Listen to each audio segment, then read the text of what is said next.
Saudara-saudaraku yang dikasihi Tuhan Yesus Kristus, saya yakin kita semua ada dalam sukacita karena kasih Tuhan masih melingkupi kita. Jumpa lagi bersama saya, Evangelis Ingwi Pradipta Rumlus, dalam acara Santapan Rohani Hosana. Kita akan belajar firman Tuhan yang terambil dari 2 Korintus 6 ayatnya yang ke-11 hingga 2 Korintus 7 ayatnya yang pertama. Sebelum kita membaca dan merenungkannya, mari kita berdoa. Bapa kami yang di surga, terima kasih untuk semua yang terjadi dalam kehidupan kami. Sekarang kami akan mendengarkan sedikit dari firman-Mu. Tuhan berkati, biarlah apa yang kami dengar dapat kami lakukan dalam kehidupan kami. Terima kasih Tuhan, amin. Beginilah bunyi firman Tuhan dari 2 Korintus 6 ayatnya yang ke-11 hingga 2 Korintus 7 ayatnya yang pertama. Jangan ada lagi noda kekafiran. Hai orang Korintus, kami telah berbicara terus terang kepada kamu. Hati kami terbuka lebar-lebar bagi kamu. Dan bagi kamu ada tempat yang luas dalam hati kami, tetapi bagi kami yang tersedia tempat yang sempit di dalam hati kamu. Maka sekarang, supaya timbal balik, aku berkata seperti kepada anak-anakku, bukalah hati kamu selebar-lebarnya. Janganlah kamu merupakan pasangan yang tidak seimbang dengan orang-orang yang tidak percaya, sebab persamaan apakah yang terdapat antara kebenaran dan kedurhakaan, atau bagaimanakah terang dapat bersatu dengan gelap?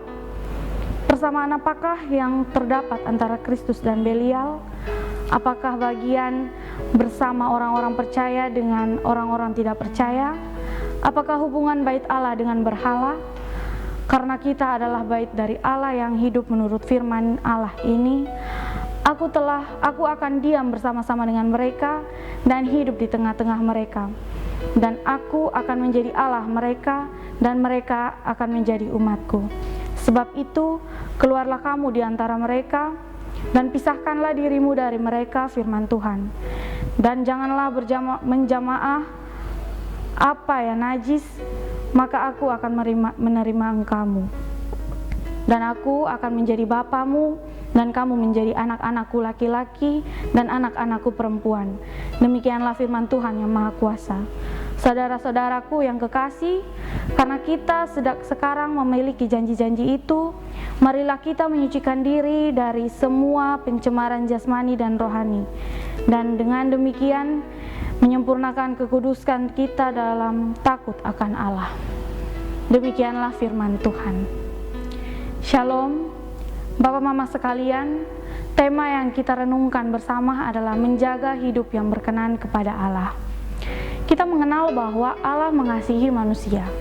Allah juga akan selalu menyediakan orang-orang yang siap menegur orang-orang yang berdosa agar kembali ke jalan yang benar.